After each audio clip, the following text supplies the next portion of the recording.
Bem, gente, como você pediu para me apresentar, né? Meu nome é Cristalino, eu sou de Teoflotone, sou natural daqui mesmo. Participo da Fraternidade Espírita Joaquim Portugal. Aqui nós temos 8 casas espíritas, né? E eu estou no Joaquim Portugal. Desde criança eu tive essa bênção, né? Graças à minha mãe, de participar de evangelização infantil, de mocidade, né? Então eu tive esse privilégio, né? De receber esses ensinamentos desde a infância. E faço palestras por aí, né? Além das atividades da casa, aqui na cidade, na região, aí no sul da Bahia, no norte do Espírito Santo, a gente tem essa alegria de poder falar do Evangelho de Jesus, e a vantagem disso é que a gente tem que estudar para falar, então a gente tem a oportunidade de aprender, né? De trabalhar o Evangelho no cotidiano, né? Para falar, a gente tem que estudar. E aí a gente começa a querer fazer também, né? Querer praticar. Esse que é o desafio. E esse é o desafio do arado, não é isso? De hoje, né? A gente trabalhar aí esse capítulo 3 do livro Pão Nosso. Eu vou compartilhar aqui agora, depois eu ligo o vídeo de novo, viu? Não foi eu que fechei, não. Foi ele que fechou sozinho.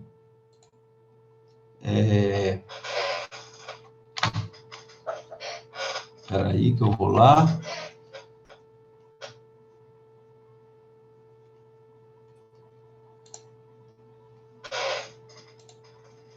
Bacana. Vocês estão me vendo agora aí? Imagino que sim, né? Ok, Cristalino, certinho. E estão vendo a tela também, né? Do arado aí, né? Sim. A projeção. Bacana. Eu tenho, assim, uma alegria muito grande de conhecer essa obra. Não só a obra, o livro Pão Nosso, porque essa série Fonte Viva, como está aí na capa, essa é uma das capas modernas, né? Para quem está há mais tempo, tem as capas antigonas, né? Do livro Pão Nosso. E essas capas, essa série onde Emmanuel nos ensina a estudar o Evangelho. Ele nos ensina estudando. No miudinho, que é um termo assim, coisa de mineiro, né? Você tem de falar no diminutivo, né? Seu Honório Abreu e a sua equipe, e aí fica a recomendação de uma obra fantástica para quem gosta de estudar o Evangelho, que é Luz Imperecível. Tá? Eu tenho aqui, eu vou mostrar na tela aqui para vocês, Luz Imperecível. O meu está todo velhinho, mas minha esposa deu uma geral nele de novo, né? Deu uma recuperada nele. Mas é uma obra assim de cabeceira, né? É uma obra que nos inspira e que nos ensina também o seu Honório Abreu, um grande estudioso do Evangelho de Jesus. Então, essa série é Fonte Viva, onde nós temos 4 obras, começa com Caminho, Verdade e Vida, Pão Nosso, né? Vinha de Luz, e concluindo com Fonte Viva. Claro que nós temos outras obras também que estudam o Evangelho, como Palavras de Vida Eterna, Ceifa de Luz, e várias outras de Emmanuel. Mas essa série, esses 4, 180 versículos em cada uma, então só aí nós temos 720 versículos. O Jacobson Santana, da área mediúnica, da área de orientação mediúnica da FEB, quando ele esteve em Teoflotone, ele fez uma abordagem bem interessante. Ele fala que essas 4 obras, é um curso de espiritualidade. E a gente concorda com ele.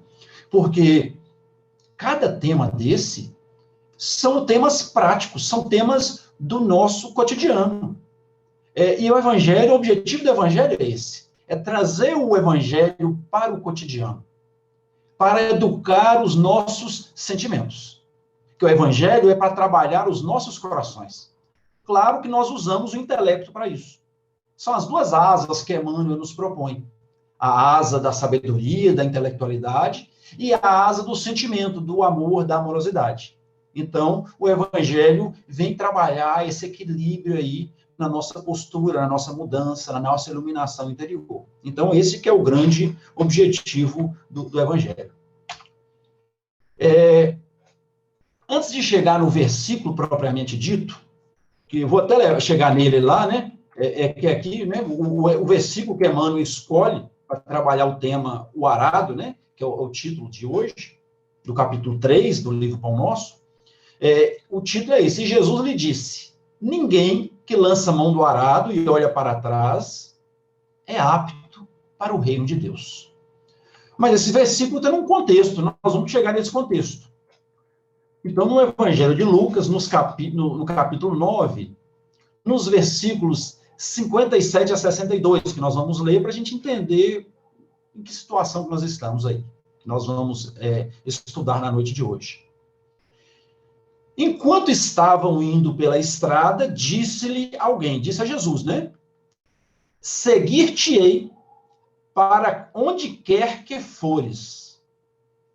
Jesus disse-lhe, as raposas têm covis e as aves do céu pousos, mas o Filho do Homem não tem onde reclinar a cabeça. A outro disse, segue-me. Ele, todavia, respondeu, deixa-me ir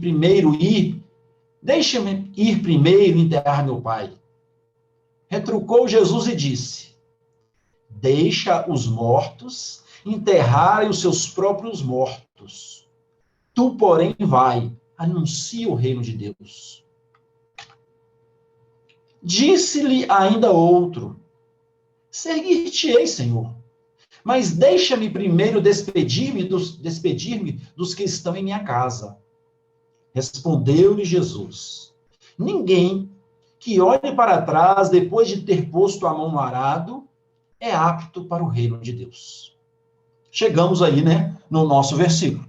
Ou seja, nos 3 versículos, nós temos situações de companheiros que querem seguir Jesus.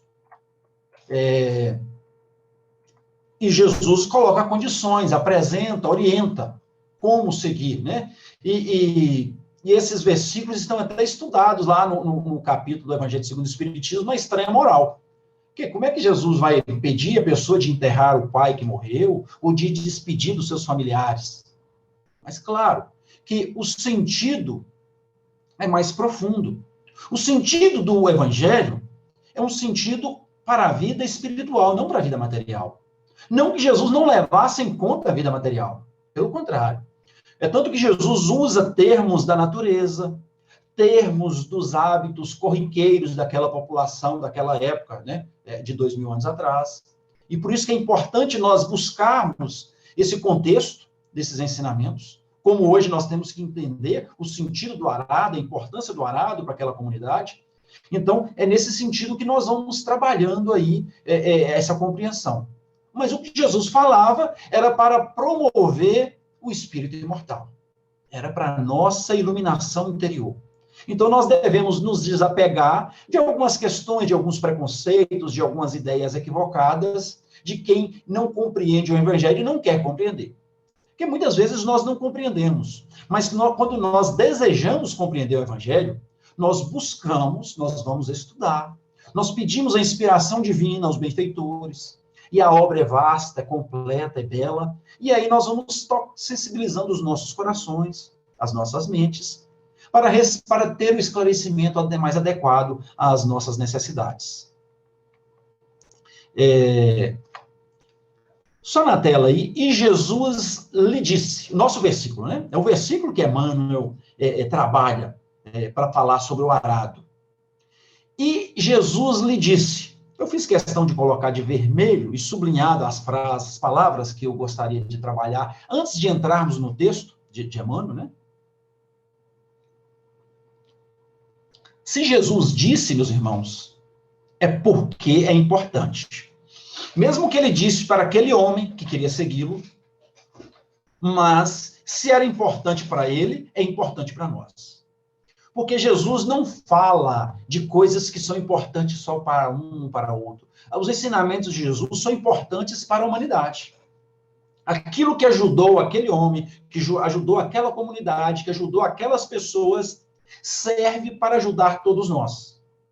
Assim foram os grandes ícones da humanidade. Claro que Jesus é o modelo e guia a ser seguido por nós. Mas as palavras, os ensinamentos que Chico Xavier trouxe, que Divaldo, Irmã Dulce, Madre Teresa, Mahatma Gandhi, esses ícones aí, Francisco de Assis, Paulo de Tarso, o que eles falavam para um companheiro de caminhada ali, que acessava, que chegava até eles, é importante nós sabermos e nós buscarmos esse contexto para trazer para as nossas vidas. Porque esses espíritos mais maduros, eles trazem ensinamentos que valem para todos.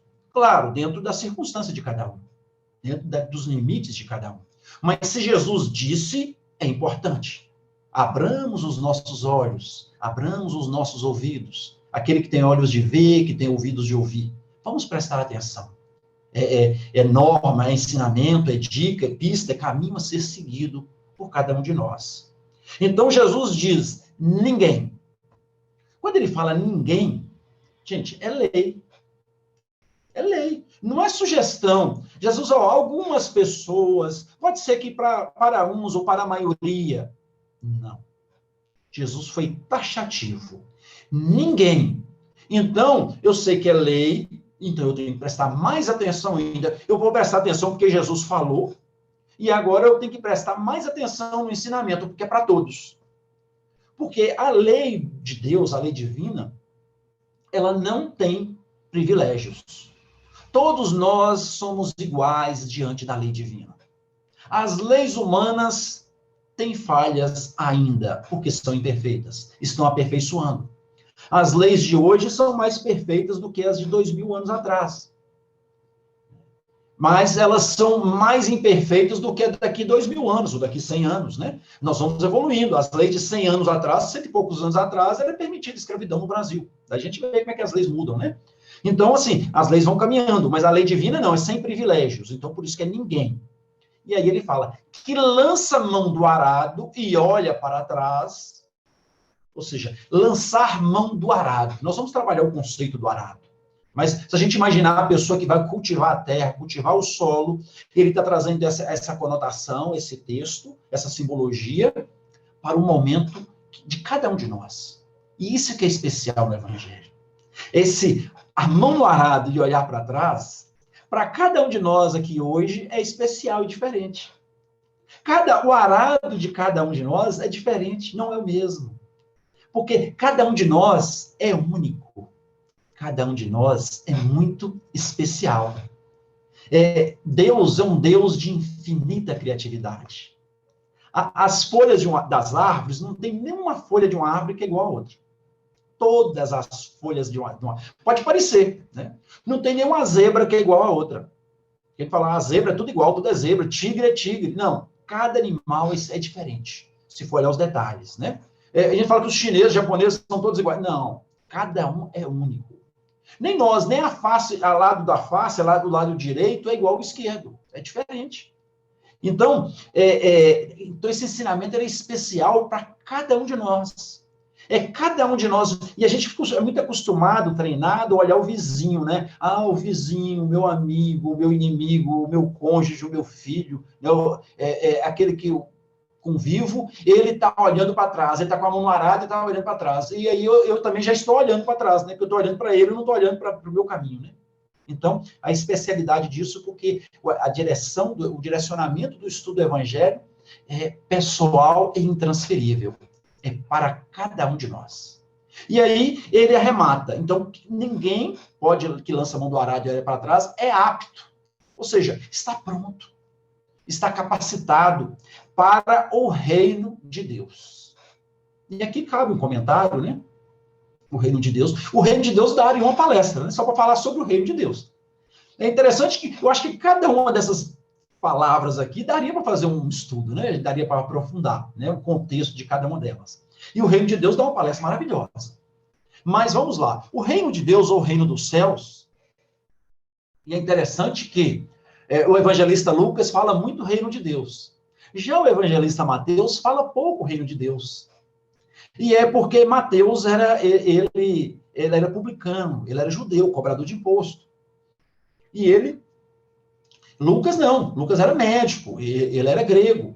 E então, Lucas não tinha pudor, não tinha, assim, medo de falar Deus. Agora, para Mateus, um publicano, ficar falando Deus, a palavra Deus, entre os judeus, aquela coisa de não falar o nome de Deus em vão, então ele tinha um certo pudor. Ele fala em alguns pontos do Evangelho, mas a maior parte das vezes ele fala reino dos céus. Mas reino de Deus ou reino dos céus é a mesma coisa. No estudo do livro Boa Nova, Jesus e os discípulos nos ensinam que o reino de Deus é a obra divina no coração dos homens. Ou seja, é a obra divina, é Deus em nossos corações, em nossos sentimentos. É Deus no interior de cada um de nós. Que Deus, Jesus fala, ensina no Evangelho, que o reino de Deus não vem com aparências exteriores, não é isso? O reino de Deus está dentro de cada um. Então não é local, é estado de alma. Então, para alcançar o reino de Deus, eu não posso lançar a mão no arado e trabalhar no arado e ficar olhando para trás. E eu diria que nem para trás, nem para o lado, nem para cima, né? A gente tem que olhar firme para diante do trabalho que estamos executando. É a questão do foco, dessa energia aí. Mas sigamos, né? Aqui nesse ponto, nós vamos entrar agora no texto. Claro que volta e meia aí nós vamos dar uma viajada, né? Nós vamos sair fora do texto um pouco, né? Quanto foi interessante. Mas eu confesso para vocês que eu tenho dificuldade de trabalhar com essas obras, com esses capítulos de Emmanuel, dessa obra de Emmanuel, sem utilizar o texto. Só falando o tema, sem ir no texto. Porque eu acho esse texto de Emmanuel de uma beleza, de uma profundidade tão grande, porque eu não consigo fugir dele. De explorar, de degustar desse texto de Emmanuel, da fala de Emmanuel, do jeito dele trabalhar o Evangelho, de movimentar isso que serve para cada um de nós, de maneira especial. E Emmanuel abre o texto dizendo, aqui, vemos Jesus utilizar na edificação do reino divino um dos mais belos símbolos. Então, Emmanuel aqui está reverenciando o que Jesus usou, o termo que Jesus usou, do arado, da beleza do arado. Emmanuel aqui está demonstrando aí o encantamento dele, Jesus falando da edificação do seu reino, e esse reino de Deus é diferente do que Isabel, né, mãe de Tiago e João, o que ela pensava, né?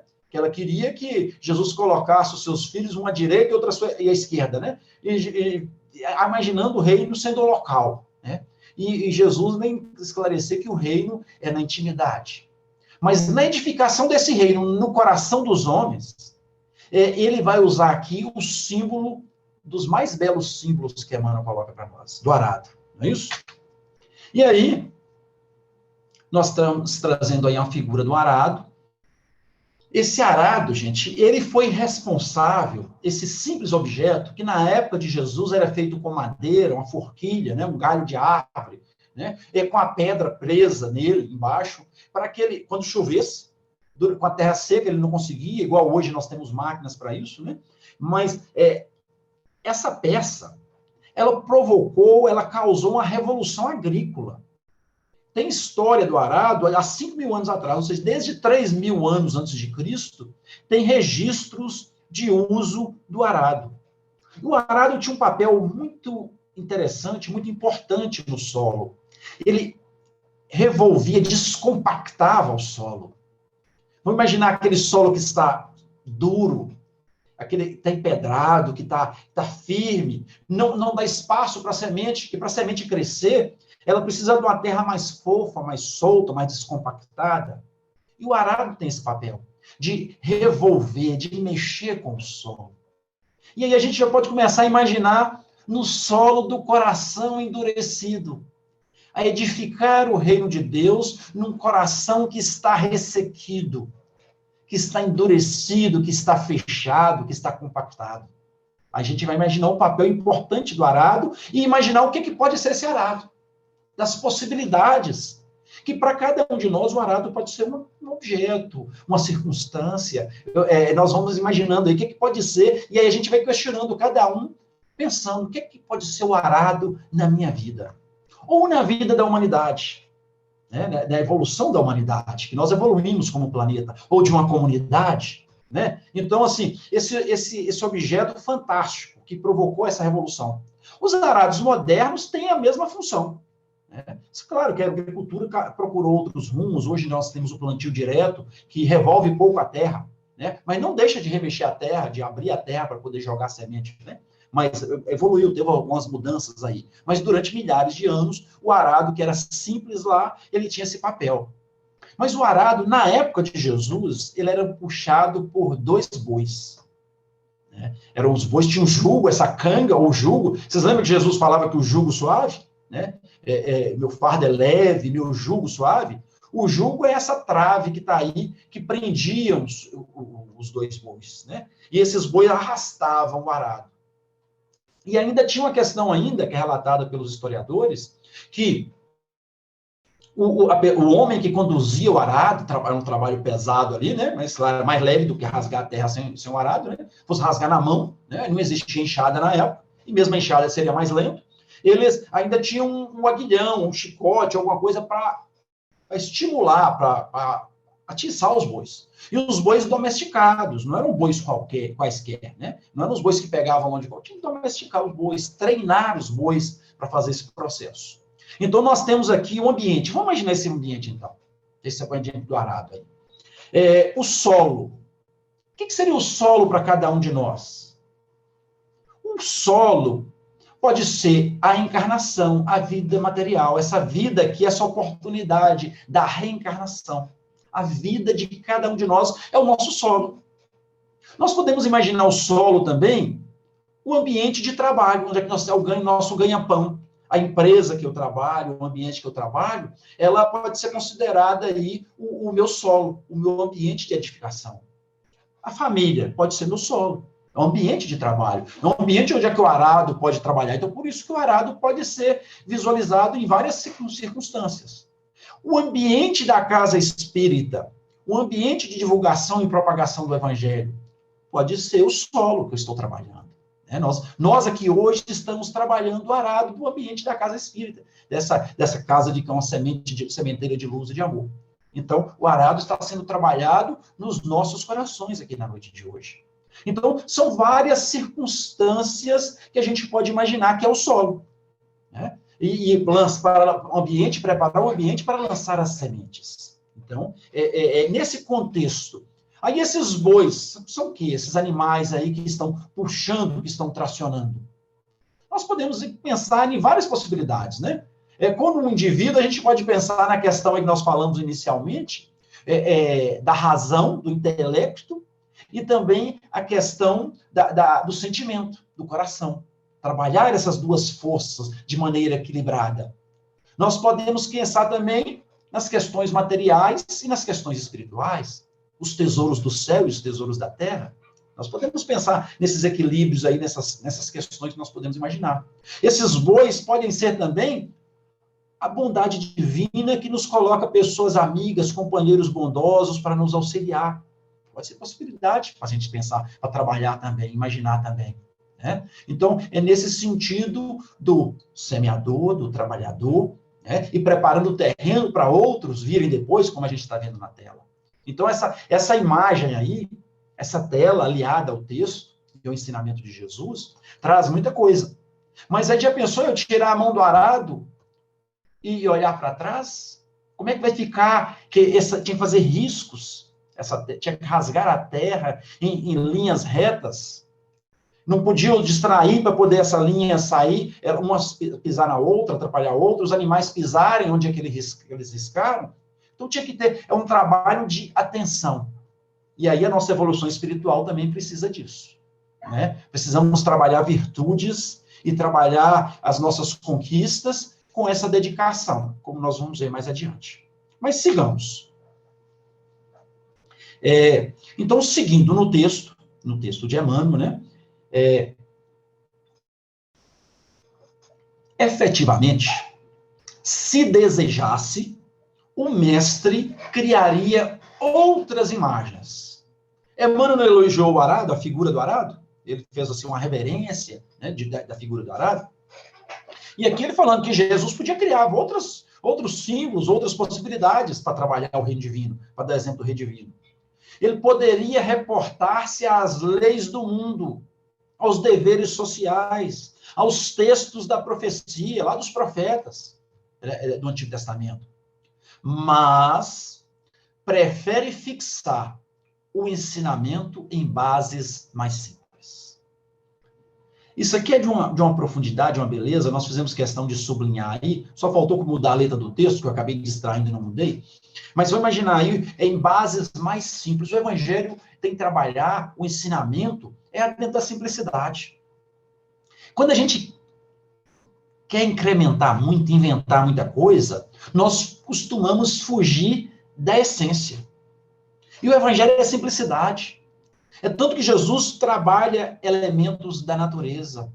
Ele trabalha com as aves do céu, não é isso? Ele trabalha com a parábola do semeador, do lançar a semente, em várias situações. Ele fala dos animais. Então, ele traz questões, assim, que evocam simplicidade, sem sofisticar muito.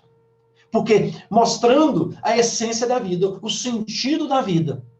Nós podemos até sofisticar, mas nós não estamos prontos para isso. Nós ainda não damos conta do simples.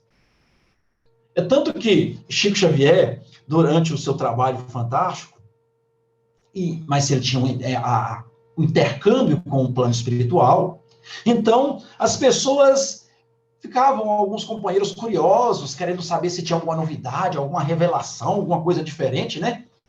E aí chegavam para Chico. Ô Chico, e aí, tem alguma novidade? A gente quer saber das novidades, das coisas espetaculares, né? E aí Chico, não, meu filho, a novidade é Jesus. Ou seja, novidade é Jesus para nós ainda. O evangelho é novidade para nós ainda. Quantas encarnações que nós estamos estudando esse versículo aqui, esse conteúdo? E quantas vezes nós estamos ainda tirando as mãos do arado e olhando para trás? Quantas vezes nós estamos distraindo e perdendo as oportunidades? Então, nós vamos cuidar do simples primeiro. Depois que nós dermos conta do simples, do mais fácil, nós poderemos dar conta do mais complicado, do mais difícil, do mais trabalhado, do mais elaborado. Então, é nesse sentido que nós devemos prestar atenção. E aqui agora nós vamos falar um pouquinho mais do arado, né? Então, o arado, agora é Emmanuel falando do arado, né? O arado é aparelho de todos os tempos. E aqui nós vamos pensar aqui no arado, nós vamos ter o referencial como arado físico. O arado que é usado pelo agricultor, tem algumas regiões ainda agrícolas que usam ainda, né? Algumas regiões mais montanhosas, que trabalham de obra familiar, que ainda usam o arado. Em algumas regiões do Brasil ainda, mas muito poucas, na África também, né? Então, na Ásia, mas ainda é um aparelho de todos os tempos. Mas vamos pensar aqui no arado, vamos esquecer, vamos lembrar do objeto lá, mas vamos trazer o arado para a nossa intimidade, para a nossa evolução espiritual. Então, o arado é aparelho de todos os tempos. É pesado. Demanda esforço de colaboração entre o homem e a máquina. Ou seja, ele requer colaboração, ele requer esforço, ele requer dedicação, ele requer trabalho entre o homem e a máquina. Então, vamos imaginar aí, e nós? O que seria esse arado nas nossas vidas? O evangelho pode ser o arado para cada um de nós? Pode. Que o evangelho vem revolver a terra dos nossos corações, dos nossos sentimentos. Então, ele trabalha. Pode ser trabalhado, e deve ser trabalhado entre nós e o evangelho. Não é isso? As oportunidades que a vida nos apresenta. Será que o Covid-19 não é um arado para trabalhar o coração da humanidade como um todo? Uma pandemia como essa? A gente pode entender que uma doença dessa, uma pandemia dessa, e várias outras já tivemos, e possivelmente teremos outras, é oportunidade de trabalho, de transformação. Às vezes, uma depressão, um câncer, uma doença indesejável entre aspas, que muitas delas, não vou falar todas, né? Que tem, quando a gente fala as aflições, as causas das aflições, está lá no Evangelho segundo o Espiritismo, nós temos causas que são de vidas anteriores e tem causas que são dessa vida, né? Que às vezes eu tenho algum hábito pernicioso que causa uma doença nessa encarnação, mas às vezes eu me cuido e surge uma doença, ou seja, é causa de vidas anteriores. E quando são de vidas anteriores, normalmente nós planejamos, então por isso que é indesejável, entre aspas, né? Falar, alguém quer ter câncer? Não, ninguém quer, mas ele vem. E aí? Eu posso não estar querendo conscientemente agora, mas antes de reencarnar, eu planejei que eu tivesse esse câncer. Então, a gente olhar para os contratempos da vida, os desafios da vida, olhar com outros olhos, com mais respeito, entendendo que a bondade divina, ela sempre nos ampara e nos sustenta. Então, nós temos mais resignação, não acomodação diante das dificuldades. Então, o arado nós podemos ver que são várias circunstâncias que pode ter na nossa caminhada. Mas então, essa colaboração entre o homem e a máquina provoca o quê? O trabalho com o arado. Suor e cuidado. E, sobretudo, fere a terra para que produza. E o arado também constrói o berço das sementeiras. E à sua passagem, o terreno cede para que a chuva, o sol e os adubos sejam convenientemente aproveitados. Interessante que o suor, o trabalho, o esforço, a dedicação, provoca o que? Suor. E Chico Xavier falava que para nós evoluirmos, nós precisamos desidratar. Esse desidratar, Chico, de maneira muito carinhosa, quando perguntar, mas desidratar como, Chico? Suar e chorar, né? O suor e as lágrimas. Né? Não tem como evoluir sem passar por isso. Não é terrorismo, não é apologia ao sofrimento, mas o suor do esforço, da dedicação. E como estamos no planeta de provas e expiações, nós enfrentamos dores, enfrentamos provações, enfrentamos expiações, desafios que provocam dor, que provocam o choro, né? E cuidado. Esse cuidado aí é zelo, é esforço, é dedicação, é cuidado comigo, com o outro, com o planeta, ter esse amor, esse respeito pela vida. Então, esse cuidado, é isso aí. E, sobretudo, fere a terra para que produza. Às vezes, se fere a terra, gente, não é porque eu achar que eu tenho que ferir os outros, ou tenho que ser esse arado para sulcar o outro, para machucar o outro, não. Não. Eu tenho que ter respeito pelo outro, amor, cuidado com o outro. Às vezes erramos com o outro, mas devemos pedir perdão e devemos esforçar para não cometer de novo. Mas esse ferir a terra é ferir os conceitos antigos, arraigados na nossa intimidade. Do homem velho que habita em nós. Nesse sentido, nesse não querer olhar para trás. Lembram-se lá do Antigo Testamento, da mulher de Ló? Quando Sodoma e Gomorra estava predestinada, já sabia que ia acontecer aquilo, que seria incendiada, aquela erupção do vulcão, mas que ia pegar fogo, né, um incêndio. E aí, Ló e seus familiares é avisado. E fala para não olhar para trás, mas a esposa dele olhou para trás. O que é esse olhar para trás? E virou estátua de sal. É porque nós, muitas vezes, nós queremos mudar. Temos um projeto de transformação, mas estamos apegados demais aos hábitos antigos, aos vícios antigos, ao jeito antigo de fazer. Então, e fala que brasileiro, nós temos um jeitinho brasileiro, né? Nós queremos ser honestos, mas nós temos aquele jeitinho de fazer a coisa errada de maneira desonesta. E ficamos aprisionados nisso, e assim vão com os vícios, com os hábitos perniciosos. Então, esse ferir a terra, é ferir a terra nesse sentido de quebrar paradigmas, de implantar o cristianismo, o evangelho na intimidade. E aí eu vou construir o berço para sementeiras novas, de ideias novas. Abrir a passagem, né, para que a chuva, o sol, os adubos sejam aproveitados.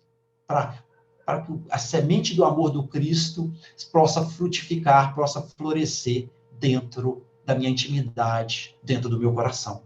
Então, assim, é de uma beleza muito grande o ensinamento desse capítulo 3 do livro Pão Nosso. Seguindo, então. É necessário. E é interessante que quem tem intimidade já com Emmanuel, estuda Emmanuel, né? Ele usa muito essa frase. Ele começa muitas frases assim, é necessário. Então, se é necessário, gente, é que é importante. Muitas vezes ele fala, é importante, é imprescindível. Ele usa muito esses termos, né? Então, é necessário, pois, que o discípulo sincero... O que é discípulo? Nós somos discípulos de Jesus. Nós temos os nossos momentos discípulos, né? No estudo do Evangelho, quem estuda o Evangelho com profundidade, e a irmã Aila Pinheiro, que trouxe ela como freira católica, né? Mas no trabalho em parceria com o Mildinho, de Luiz Elias, que fica aqui até a propaganda do Mildinho, né? Do estudo do Evangelho, esse estudo sistematizado e aprofundado do Evangelho, versículo por versículo, ela traz um conceito muito bacana no estudo do Mildinho. Ela fala que a nossa postura diante do Evangelho. Nós temos uma postura, tem a postura o adversário, inimigo do Evangelho. Mas vocês vão perguntar assim, será que eu sou inimigo do Evangelho? Nós temos os nossos momentos de inimigo do Evangelho. Quando é que nós somos inimigo do Evangelho? Quando nós desrespeitamos os ensinamentos. Quando nós vamos contra os ensinamentos do Evangelho. Aí nós estamos sendo inimigos do Evangelho, adversário do Evangelho. A outra postura que nós temos durante o Evangelho, a multidão. Lembra da multidão no Evangelho? A multidão admirava Jesus. A multidão buscava a cura de Jesus. A multidão buscava escutar os ensinamentos de Jesus. Mas a multidão, quando perguntou se era Jesus ou Barrabás, a multidão preferiu Barrabás. A multidão, assim, admira, mas não segue. Acompanha, vem de longe, admira. Mas o seguir, de buscar transformar, não é multidão. Por isso, no Evangelho, muitas vezes, a gente vê destacando da multidão. Quem está destacando da multidão é aquele que quer seguir Jesus, é o discípulo.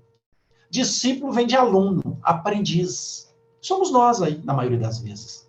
Buscando aprender com Jesus. Erramos, mas entendemos que erramos e vamos buscar seguir. E o quarto passo, o estágio de seguir, do apóstolo. Nós chegarmos ao ponto de ser apóstolo. Apostolém, que vem a origem da palavra, é aquele que é o representante de Jesus. Lembra de Paulo de Tarso? Não sou eu quem vive, é o Cristo que vive em mim. Olha que bacana. Ele representando Jesus diante dos seus companheiros, diante da comunidade. Então, o apóstolo, ele faz as vezes do Cristo. Ele representa o Cristo. Ele faz o que o Cristo faria. Ele fala o que o Cristo falaria. Ele pensa o que o Cristo pensa. Então, então aqui Emmanuel está dando o roteiro aqui para nós aprendizes. E o discípulo, não discípulo falso, mentiroso, que parece multidão, não. É o discípulo sincero. Então, é necessário que o discípulo sincero tome lições com o divino cultivador. Isso é poesia, né? O que é o divino cultivador? Jesus. Jesus é o guia, o modelo, é o padrão a ser seguido por nós. Então, nós devemos seguir, tomando as lições dele, abraçando ao arado da responsabilidade. Abraçar o arado da responsabilidade.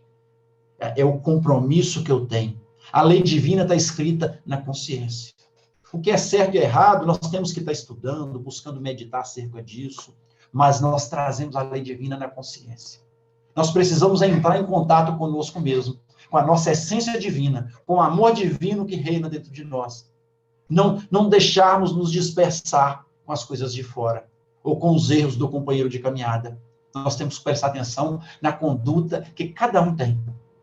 E aí, arado da responsabilidade, na luta edificante, que é um desafio. É um desafio. Nós criamos hábitos negativos ao longo de séculos ou de milênios, e quando queremos implantar o reino de Deus, buscar seguir essas leis divinas, seguir o evangelho do Cristo, aí fica aquela dicotomia. Fica aquela dificuldade de seguir adiante. Então, por isso que eu não posso retirar as mãos desse arado, de modo a evitar prejuízos graves à terra de si mesmo. Quantas vezes nós causamos prejuízos enormes devido à nossa invigilância? Quantas vezes nós retiramos a mão do arado e tomamos posturas tão inadequadas? E arcaremos com as consequências dessa postura diante décadas, séculos ou milênios. Quantas vezes nós rompemos uma relação de amizade, de companheirismo, por uma fala desproporcional, desajeitada, que feriu, que machucou, que prejudicou o outro. Falas, ações. Quando é pensamento, o outro não fica sabendo, mas aquilo nos machuca depois de termos pensado mal do outro. né? Então, mas temos que estar vigilante, que às vezes fica só no pensamento, não machuca o outro, ele não sabe, só eu que sei, e aí comigo e com Deus, né? Com a minha consciência. Mas as consequências são menores, mas nós vamos trabalhando isso, né? Ah, mas eu ainda penso, tá? Mas já é melhor do que falar e do que fazer. É um processo de trabalhar na terra de si mesmo. Então, o Mário Sérgio Cortella, aquele professor, filósofo, né? Ele numa palavra dele, numa frase dele, numa palestra, ele fala: tem gente que diz que navega na internet, mas a maior parte não navega. A maior parte naufraga na internet. Porque para você negar, tem que ter clareza do para onde você quer ir.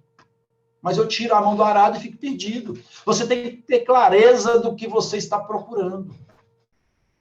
Gente, e com essa questão da tecnologia hoje, da gente no celular, né, que a gente não sei quantas vezes a gente mexe no celular por dia, tornou-se uma ferramenta, um instrumento. Pode ser um arado, pode ser uma ferramenta para a gente trabalhar o bem, mas quantas vezes nós nos dispersamos? Quantas vezes, eu vou falar por experiência própria, eu não estou acusando ninguém, não é falando para ninguém, não estou falando para mim. Eu pego o celular, o WhatsApp, para mandar uma mensagem para alguém de uma coisa importante. Mas eu me distraio e olho outras mensagens que eu recebi e não mando a mensagem, depois eu leio, opa, tem que voltar lá. Quão dispersos nós estamos. Nós esquecemos do principal. Nós esquecemos, muitas vezes, do nosso comprometimento, da nossa responsabilidade. Nós estamos em relações na internet, assim, muito superficiais. Os jovens, então, principalmente, que já nasceram nesse ambiente, têm dificuldade de ler uma página inteira. Só lê, assim, frase. Né? Só lê uma frase pequena, curta, um textinho muito curto. Nem um vídeo mais comprido tem condição de assistir, não. Manda você assistir uma palestra lá, uma live de 50 minutos? Não. Vídeos em curto, de 2 minutos, 3 minutos. E a turma da publicidade já sabe disso. Então, coloca vídeos curtos, propagandas curtas para poder, né? E a gente é bombardeado por isso, e aí a gente fica muito na superficialidade. E a gente fica muito olhando para todo lado, e o arado, o rumo, o caminho a ser seguido, a ser trabalhado, a gente se perde. A gente tem que tomar muito cuidado, então. Não estamos aqui fazendo apologia a romper com a tecnologia. Não. Nós temos que aprender a usar. Temos que nos educar. É esse trabalho que a gente tem que ter. Tem que saber onde estou, de onde venho e para onde vou. A doutrina é muito bela nesse sentido de trazer esse esclarecimento. Mas é muito importante que nós possamos trazer isso para o nosso cotidiano, para o nosso dia a dia. Meditemos. Só dar um comentário antes de ler para vocês aí. Isso aqui é poesia pura, né? Isso é de uma beleza tão grande, esse texto, né? Mas vamos lá na poesia de Emmanuel. Meditemos nas oportunidades perdidas, nas chuvas de misericórdia que caíram sobre nós e que se foram, sem qualquer aproveitamento para nosso espírito. No sol de amor que nos vem vivificando há muitos milênios. Nos adubos preciosos que temos recusado por preferirmos a ociosidade e a indiferença. Meus irmãos, quanto belo é, né? Aí ele pegou a questão da natureza, da chuva, da sementeira, do plantio, do cultivo da terra e trouxe isso para o cultivo de virtudes.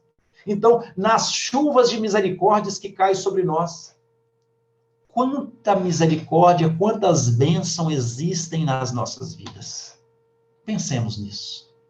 Às vezes a gente perde tanto tempo em reclamar da vida, em reclamar da circunstância, reclamar de Deus, reclamar da sociedade, reclamar da família, e esquecemos de agradecer tantas bênçãos. A gente não agradece que a gente não presta atenção. Desatentos que somos, ingratos que somos, infantis que somos. Eu falo infantil porque uma criancinha lá de 6 meses, um bebê de 6 meses, ele vai agradecer o pai porque está trocando, a mãe porque está trocando a fralda, porque está amamentando? Não vai.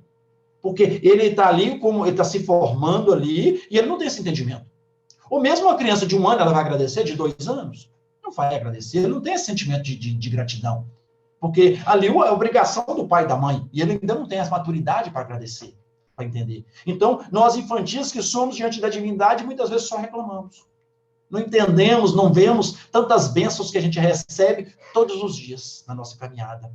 No sol de amor que nos vivifica há muitos milênios, que é o Pai divino, é Jesus, o sol do nosso planeta, que sempre cuidando, amando cada um de nós. Nos adubos preciosos que temos recusado, das amizades, das coisas boas que nos acontecem, dessa doutrina tão amorosa, essa doutrina tão consoladora que existe, tantas obras, de tantas mensagens, de tantas lições. Então nós preferimos o quê? Ociosidade e indiferença. Essa ociosidade aqui, gente, muitas vezes não é ociosidade de ficar à toa sem fazer nada, não. Às vezes somos o termo que usa, né, o workaholic, né, grandes trabalhadores, mas estamos trabalhando questões materiais, conquistas materiais, conquistas do ego, para eu mostrar que eu tenho mais, que eu tenho mais poder, que a minha opinião é que prevalece, é que eu sou melhor que os outros, e aí eu quero mostrar que eu sou muito ativo, e não trabalho as questões da alma. E sou indiferente à dor e ao sofrimento do outro. É nesse sentido, nessa ociosidade para trabalhar as questões mais importantes da vida. Eu sou, às vezes, muito trabalhador para as questões materiais e sou muito preguiçoso para as questões da transformação moral. Para ser uma pessoa melhor, para ser um homem de bem, que está escrito lá no Evangelho. Então, é nesse sentido. E aí, Alcione Villamil, que é a personagem lá do livro Renúncia, é um dos mais, eu não vou falar dos mais belos, não, porque os 5 romances de Emmanuel, né, na minha opinião pessoal, o Paulo Estevão está na frente, porque eu gosto mais, mas são assim, são maravilhosos, né? Mas a Alcione Villamil, lá, ela fala que a mensagem do Cristo precisa ser conhecida, meditada, sentida e vivida. Ou seja, conhecida e meditada. Está mais na questão do intelecto. Um dos bois, lembra dos 2 bois lá, puxando o arado? Então, conhecida e meditada. Nós estamos hoje conhecendo e meditando acerca do ensinamento de Jesus. Mas quando sair daqui, quando formos nos deitar, a gente começar a sentir essa mensagem. Trabalhar alguns pontos da nossa existência, onde que eu tenho largado o arado de lado, onde que eu tenho olhado para trás. E eu diria que não só para trás, né? Às vezes a gente fica olhando para o lado, para a vida do vizinho, para o jardim do vizinho, que às vezes eu acho que a grama do vizinho é mais verde que a minha, que as oportunidades dele são melhores, então eu fico olhando para o lado, fico olhando para cima, às vezes para reclamar de Deus ou para ficar só pedindo para Deus, fico desatento, né? Então eu senti essa mensagem e procurar vivê-la, trazê-la para o meu cotidiano, trazer para a minha existência, não é verdade? E aí? Examinemos tudo isso e reflitamos no símbolo de Jesus. Qual que é o símbolo de Jesus? O arado, né? Esse símbolo simples e belo e profundo. E interessante que é profundo, que tem que aprofundar no solo, né? Então tem que aprofundar nos nossos corações, nos nossos sentimentos. Então, um arado promete serviço, disciplina, aflição e cansaço. Gente, é trabalho. Não tem jeito de transformar, de conquistar a virtude, de evoluir sem trabalho, sem disciplina, sem esforço, né? Quando Emmanuel fala para Chico lá, né, que é disciplina, disciplina, disciplina, porque Chico já tinha trabalhado o amor, né? Chico já tinha trabalhado muitas coisas, então ele precisava da disciplina, porque senão essa amorosidade sem disciplina, ele poderia se perder. Mas nós não, nós temos que trabalhar muito mais que Chico Xavier, porque nós ainda temos dificuldade na questão da amorosidade. Então, nós trabalharmos virtudes e esforço, aflição e cansaço. Bem-aventurados os aflitos. Ou seja, essas aflições, mas uma aflição de movimentar.